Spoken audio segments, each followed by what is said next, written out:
ભારતીય મજદૂર સંઘના સંગઠનને 70 વર્ષ પૂર્ણ થતા ઉપલેટા એસટી મજદૂર સંઘ દ્વારા ધ્વજવંદન કાર્યક્રમ યોજાયો હતો। આપણા દેશને આઝાદી મળ્યા પછી દેશના કામદાર જગતમાં થતા અન્યાયને અને શોષણને ડામવા માટે તે સમયે દેશમાં હયાત શ્રમ સંગઠનો અસરકારક ન હોવાથી વરિષ્ઠ પ્રચારક કેગડીજી દ્વારા ભોપાલ ખાતે ભારતીય મજદૂર સંઘની સ્થાપના રાષ્ટ્રીય હિત અને ઉદ્યોગ હિત અને શ્રમિક હિતને ધ્યાનમાં રાખીને કરવામાં આવી છે।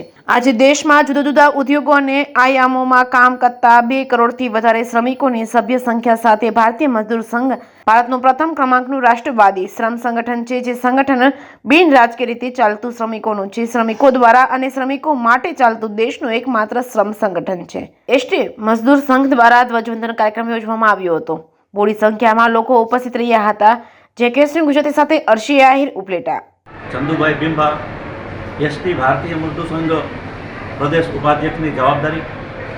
આજરોજ ભારતીય મજદૂર સંઘ પ્રદેશના આહવાન અનુસાર ભારતીય મજદૂર સંઘના જે 23 જુલાઈ 1955ની અંદર સધૈ દત્તોપંત ઠેંગરેજી દ્વારા જે બીજ રોપવામાં આવ્યું હતું એ આજે વટવૃક્ષ બનીને ભારત જ નહીં પણ દુનિયાનું 1 નંબરનું સંગઠન શ્રમિક સંગઠન છે।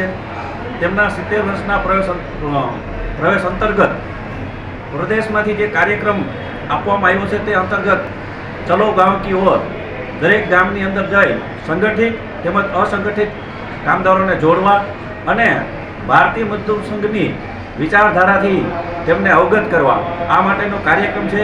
એ કાર્યક્રમ અંતર્ગત આજે ઉપલેટા ડેપોની અંદર પણ ધ્વજારોહણ કરવામાં આવ્યું છે અને તમામ કાર્યકર્તા અને કર્મચારી બંધુને પોતપોતાના ગામની અંદર જઈ અને આ વિચારધારાનો પ્રચાર કરે અને ગામે ગામ જઈ ધ્વજારોહણ કરે એ આજનો મુખ્ય હેતુ હતો।